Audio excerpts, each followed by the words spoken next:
PM Shri പദ്ധതി നടപ്പാക്കുന്നത് കേരളം മരവിപ്പിച്ചതായി അറിയില്ലെന്ന് കേന്ദ്ര വിദ്യാഭ്യാസ മന്ത്രാലയം. രേഖാമൂലം കേരളത്തിൻ്റെ അറിയിപ്പ് കിട്ടിയാൽ നിലപാട് അറിയിക്കും.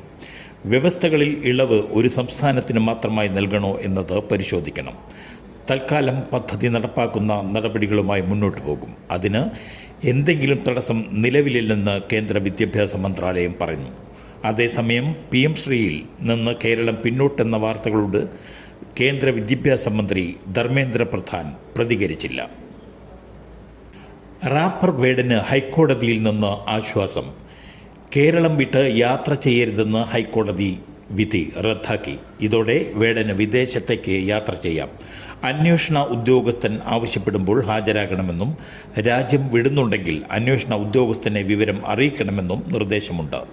വിദ്യാർത്ഥിയെ അപമാനിച്ചെന്ന കേസിൽ ജാമ്യവ്യവസ്ഥയിൽ ഇളവ് തേടി വേടൻ ഹൈക്കോടതിയെ സമീപിച്ചിരുന്നു. സെൻട്രൽ പോലീസ് എടുത്ത കേസിൽ കേരളം വിട്ടുപോകരുതെന്നടക്കം വ്യവസ്ഥകളോടെയാണ് സെഷൻസ് കോടതി വേടന് മുൻകൂർ ജാമ്യം അനുവദിച്ചിരുന്നത്. തമിഴ്നാട്ടിലെ കാഞ്ചിപുരത്ത് 4.5 കോടി രൂപ കവർന്ന കേസിൽ 5 മലയാളികൾ അറസ്റ്റിൽ. കൊല്ലം, പാലക്കാട്, തൃശൂർ സ്വദേശികളാണ് പിടിയിലായത്. മുംബൈ സ്വദേശിയുടെ കാർ തടഞ്ഞാണ് കവർച്ച. മുംബൈ ഭോർവാലി സ്വദേശിയായ ജതിൻ്റെ പരാതിയിലാണ് നടപടി. പ്രതികളെ കാണാനില്ലെന്ന് കാട്ടി ബന്ധുക്കളും വിവിധ പോലീസ് സ്റ്റേഷനുകളിൽ പരാതി നൽകിയിരുന്നു. കഴിഞ്ഞ ഓഗസ്റ്റ് 20-നാണ് മുംബൈയിലെ ബിസിനസ്സുകാരനായ ജിതിൻ്റെ സഹായികളിൽ നിന്ന് കാഞ്ചിപുരത്ത് വെച്ച് 3 കാറുകളിലെത്തിയ സംഘം 4.5 കോടി കവർന്നെടുത്തത്. കാർ തടഞ്ഞു നിർത്തി കത്തികാട്ടി ഭീഷണിപ്പെടുത്തിയായിരുന്നു കവർച്ച.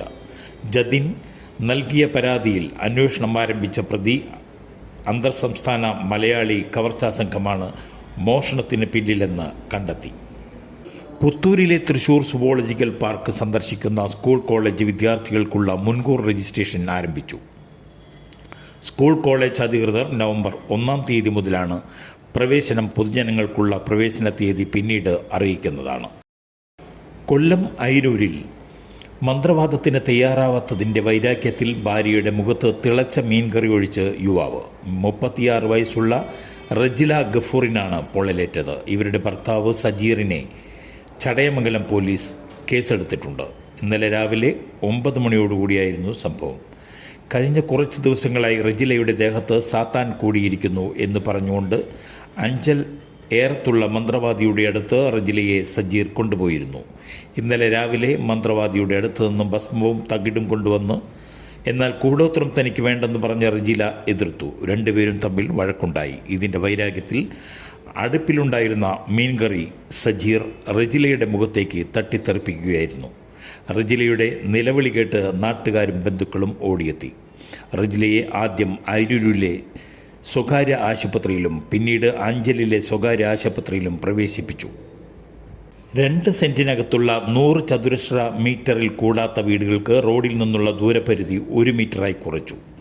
ദേശീയ സംസ്ഥാന പാത, പൊതുമരാമത്ത്, തദ്ദേശ സ്ഥാപനങ്ങൾ എന്നിവ വിജ്ഞാപനം ചെയ്യാത്ത റോഡുകൾക്ക് സമീപത്തെ വീടുകൾക്കാണിത് ബാധകം.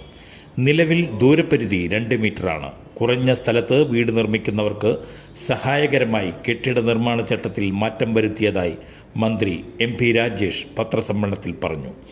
കെട്ടിട നിർമ്മാണ പെർമിറ്റ് പുതുക്കാനുള്ള വ്യവസ്ഥയും ഇളവ് ചെയ്തു. പെർമിറ്റിനുള്ളതിനേക്കാൾ അധിക നിർമ്മാണമുണ്ടായാൽ അധിക ഭാഗത്തിനു മാത്രമാണ് ഇനി മുതൽ പിഴ. മുഴുവൻ ഭാഗത്തിനും ഇരട്ടി തുക പിഴയടയ്ക്കണമെന്നതിനാണ് ഇളവ്. മാത്രമല്ല, ഓക്യുപ്പൻസി കംപ്ലീഷൻ സർട്ടിഫിക്കറ്റിന് അപേക്ഷിക്കുന്നതിന് മുൻപ് പെർമിറ്റ് പുതുക്കാവുന്നതാണ്. സംസ്ഥാനത്ത് സ്വർണ്ണവിലയിൽ വമ്പൻ ഇടിവ്. സ്വർണ്ണവിലയിൽ ഇന്ന് പവന് 1400 രൂപയാണ് കുറഞ്ഞത്. 88,360 രൂപയാണ് ഒരു പവൻ സ്വർണത്തിൻ്റെ വില. ഗ്രാമിന് 175 രൂപയാണ് കുറഞ്ഞത്.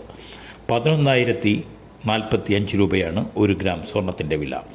ഇന്നലെ 2 തവണകളായി 1,400 രൂപ വർദ്ധിച്ചപ്പോൾ സ്വർണ്ണവില വീണ്ടും 90,000 കടന്ന് കുതിക്കുമെന്ന് തോന്നിപ്പിച്ചിരുന്നു. എന്നാൽ ഇന്ന് കൂടിയതുപോലെ തന്നെ തിരിച്ചിറങ്ങുകയായിരുന്നു.